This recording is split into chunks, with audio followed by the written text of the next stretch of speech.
I don't want to do anything unless I know it's going to work. I don't do. Some people value certainty at the top of their list. That's their center of their target. I don't want to do anything unless I know it's going to work. I don't do anything unless it's the same. If you change anything, they freak out.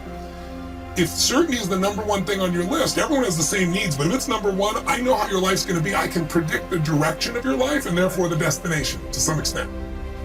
If you're driven by love first, you want certainty too, but love is higher, you're going to behave very differently than if you're driven by significance. I have to be the one. So I look to see which of those needs are the top two on your list because they control your life. Yep. The two that most people have, 90% of the planet, if you said, of all these needs, which one do you really focus on most day to day? Everybody wants love. What do you focus on? Most people focus on being significant. We live in a Facebook world where people fake their life, put new filters, make it look different than it really is, tell stories that, are totally full of it to make themselves look good. Because we live in this kind of false world where significance is more important than love. And it separates us.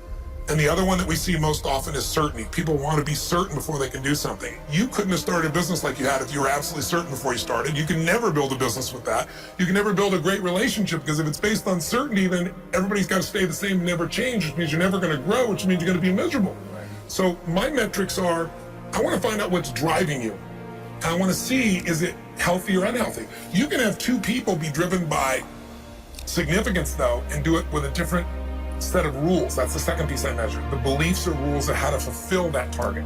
But I want to be more clear about something. An extraordinary life is life on your terms, and there's two parts. Part one to have an extraordinary life is mastering the skill of the science of achievement. How do I take what I envision and make it real? And how do I do that quicker, faster, better, easier? The ability to manifest what you come up with and make it real, like you've done with your company, yes, that's a skill set. I spend an unbelievable amount of time helping people do it faster, quicker, better, showing the shortcuts, teaching them the strategies, modeling what works so you can save yourself a decade. But I would submit to you that having done this for 38 years with, 50 million people at this stage, I can tell you that the science of achievement, there are a lot of people that are damn good at that, and they still don't have an extraordinary life. They have an extraordinary life. You see it as extraordinary, but I get the phone call from the multi-billionaire who tells me he wants to do this thing on his business, but what he really find out is he's miserable as hell, and he's hoping somehow I'm going to rub off on him on that side too. Right.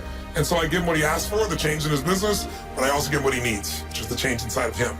So the second skill is the art of fulfillment. If you want an extraordinary life, you can't just achieve, you got to be fulfilled. As simplistic as that sounds, but it's an art.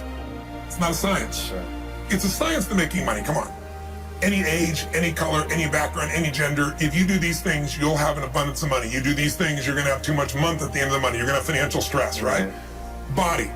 Everyone's biochemically different, but you and I both know there's fundamental rules, laws. There's a science to the body. You violate that science, you're gonna have disease, you're gonna have low energy. You align with that, you're gonna have an abundance of energy. It's gonna affect everything in your life. It's a science.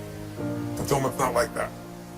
Fulfillment is as different as our human beings. You wanna know what God or the universe likes? Look at the jungle, look at the forest. Right. It's diverse, right? So most people think, well, I wanna get that, because they've been modeling somebody else, and that might work on how to achieve something. It'll never work for what will fulfill you. How many people you know, like you, got what you thought you wanted, and you weren't fulfilled? Right. And that, I always tell people, success without fulfillment